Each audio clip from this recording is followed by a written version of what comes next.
De l'évangile de Jésus-Christ selon saint Luc. Or, un jour qu'il était en train d'enseigner, il y avait dans l'assistance des pharisiens et des docteurs de la loi qui étaient venus de tous les villages de Galilée et de Judée ainsi que de Jérusalem.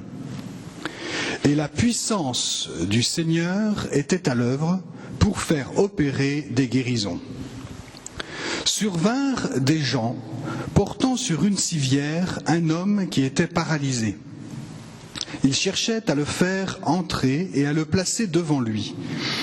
Et comme, à cause de la foule, ils ne voyaient pas par où le faire entrer, ils montèrent sur le toit. Et à travers des tuiles, ils le firent descendre avec sa civière en plein milieu devant Jésus. Voyant leur foi, il dit : « Tes péchés te sont pardonnés. » Les scribes et les pharisiens se mirent à raisonner.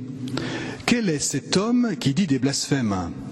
Qui peut pardonner les péchés, sinon Dieu seul ? Mais Jésus, connaissant leur raisonnement, leur rétorqua : Pourquoi raisonnez-vous dans vos cœurs ?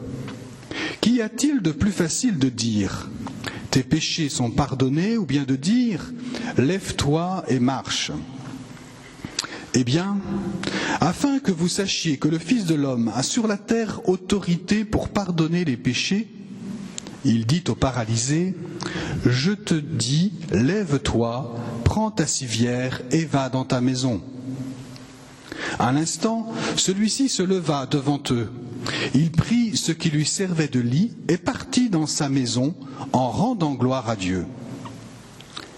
La stupeur les saisit tous, et ils rendaient gloire à Dieu. Remplis de crainte, ils disaient : Nous avons vu aujourd'hui des choses extraordinaires. Acclamons la parole de Dieu. Louange à toi, Seigneur Jésus.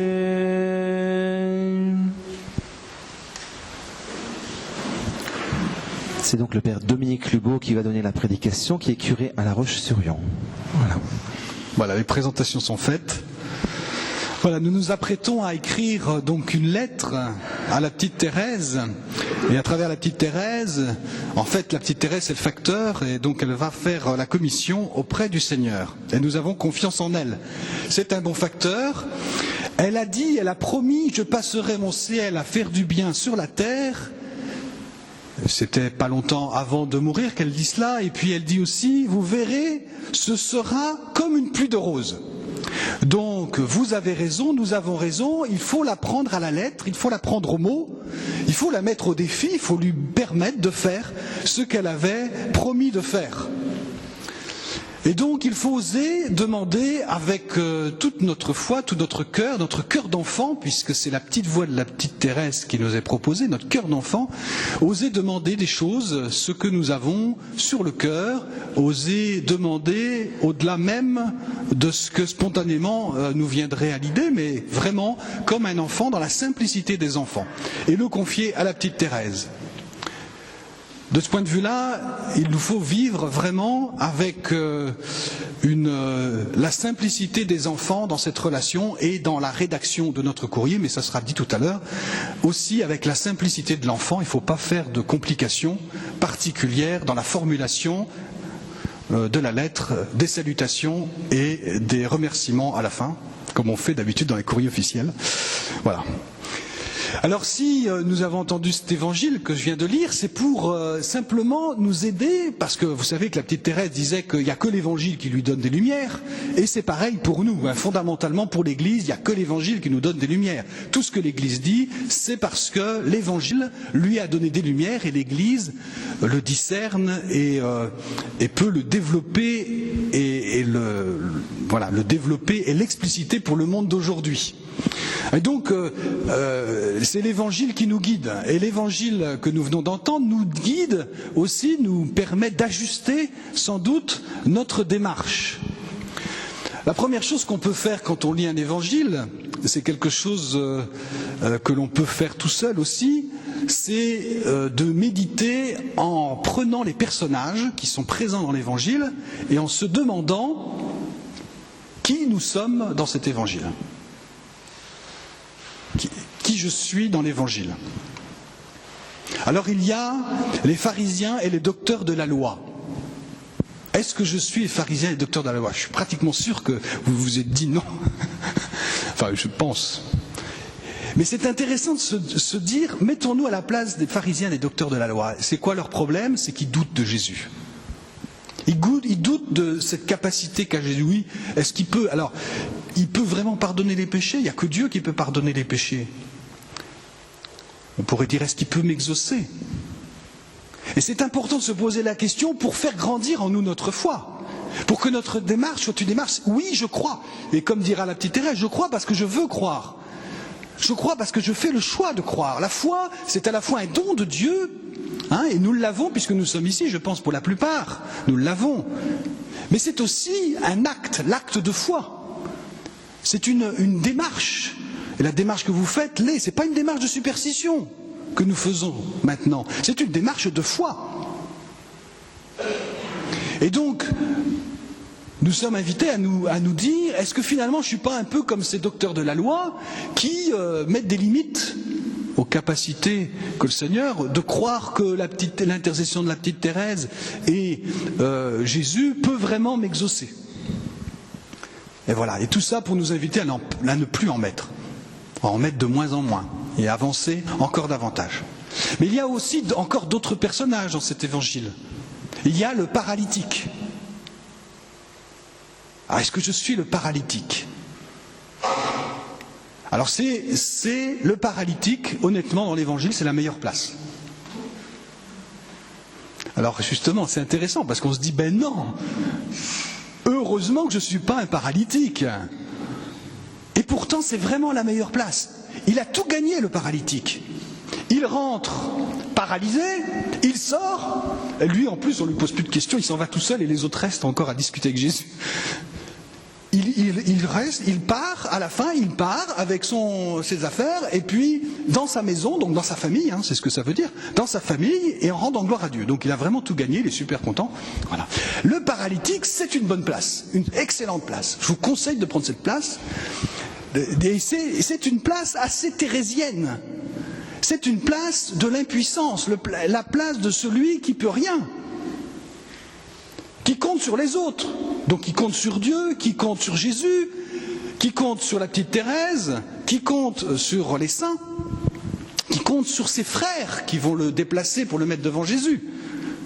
Voilà, le paralytique, c'est une excellente place. Et c'est vrai que dans la démarche que nous faisons, il est important de se mettre dans cette attitude du paralytique qui finalement se dit « je peux rien, mais tu peux tout ». Et il se laisse faire. Et il obéit à Jésus. Vous avez remarqué, il obéit à Jésus.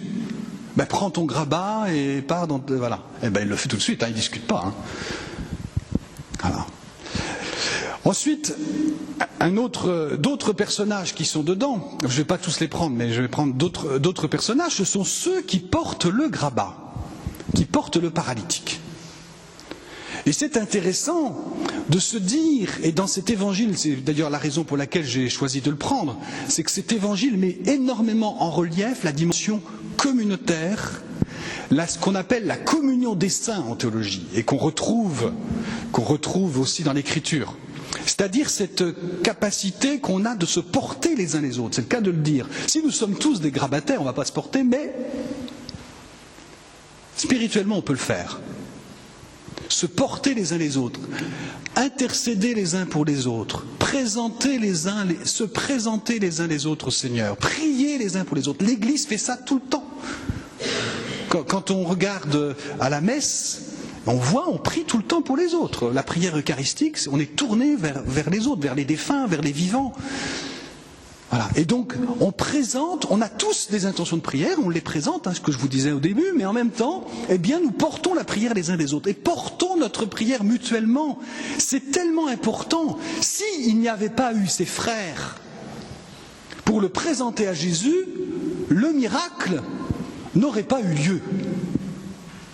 Il a fallu qu'il ait des frères qui le portent. Et nous devons nous porter les uns les autres. Nous sommes invités à nous porter les uns les autres. Vraiment, dans la prière, Alors dans cette communion des saints, eh bien il y a en premier lieu les saints du ciel.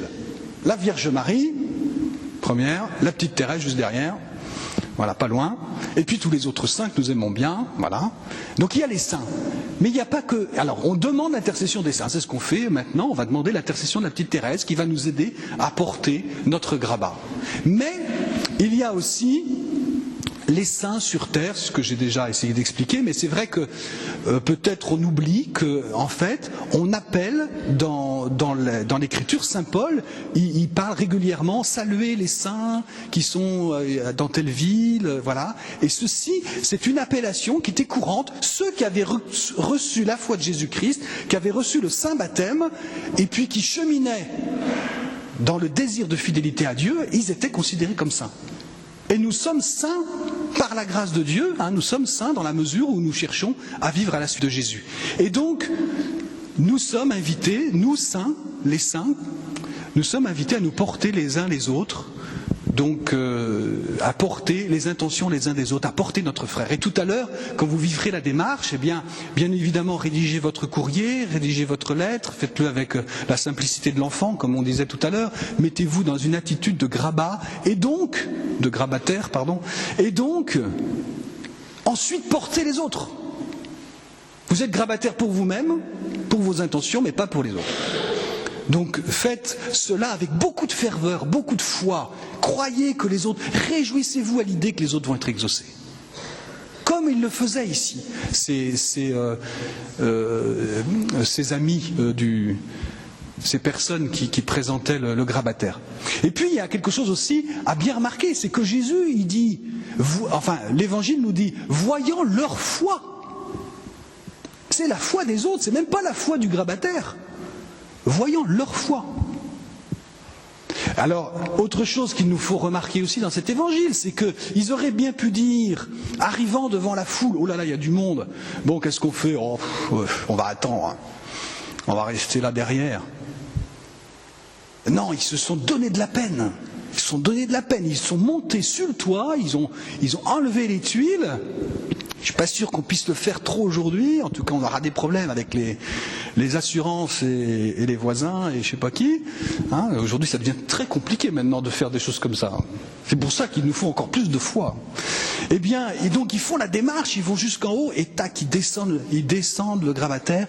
Et eux, ils restent en haut vraisemblablement, on suppose. Hein, et puis ils descendent le grabataire. Ils restent discrets là-haut. Puis tac, ils descendent le grabataire. Mais ils se sont donné de la peine.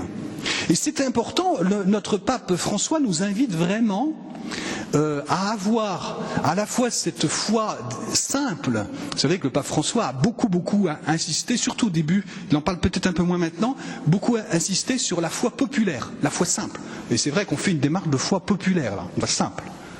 Hein, et donc, mais cette foi qui doit être en corrélation, qui doit être en accord avec une vie aussi. C'est-à-dire où on se donne de la peine pour vivre selon ce que Dieu attendrait de nous.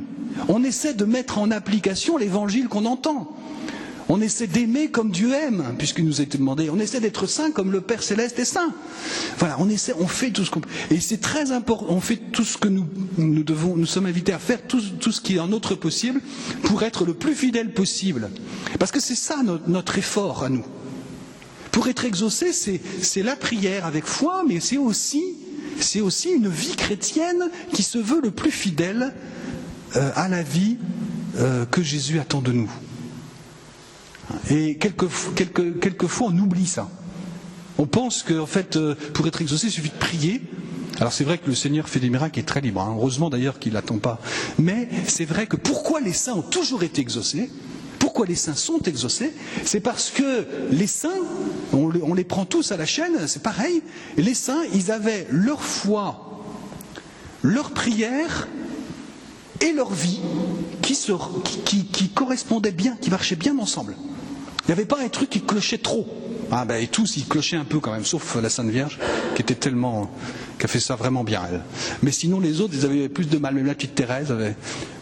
Bon, eh bien, ils avaient une correspondance entre tout ça, ce qui faisait que Dieu ne pouvait plus rien leur refuser. Donc voilà, c'est ce que nous sommes appelés à vivre et à faire, à mettre à mettre dans notre démarche, à intégrer tous ces éléments. Tous ces éléments de faire grandir notre foi, hein, pour ne pas rester malheureusement comme les pharisiens et les docteurs de la loi, en doutant un petit peu. Ensuite, de faire une démarche qui soit une démarche de pauvres et de petits, hein, comme dira la petite Thérèse, de petits, c'est-à-dire d'être comme le grabataire, de faire sa démarche dans la simplicité de l'enfant, mais vraiment en se disant, eh bien, j'attends tout du Seigneur et de mes frères. Ensuite, de nous porter mutuellement avec les saints du ciel, aider les saints du ciel à monter, à faire la démarche, à enlever les tuiles, faire la démarche, donc à prier les uns pour les autres, avec conviction, avec foi, et puis enfin, à accorder notre vie à notre démarche spirituelle que nous faisons maintenant, en essayant en nous donnant de la peine, en faisant tout pour que notre vie soit belle, soit ressemblante à ce que Jésus attend de nous, et ainsi, il sera obligé de nous exaucer, n'est-ce pas ? Puisqu'on ne lui aura rien refusé, comme dira la petite Thérèse, je lui ai rien refusé, donc il ne peut plus rien me refuser. Et ce sera pareil pour nous. Voilà. Que le Seigneur nous aide dans cette démarche. Amen.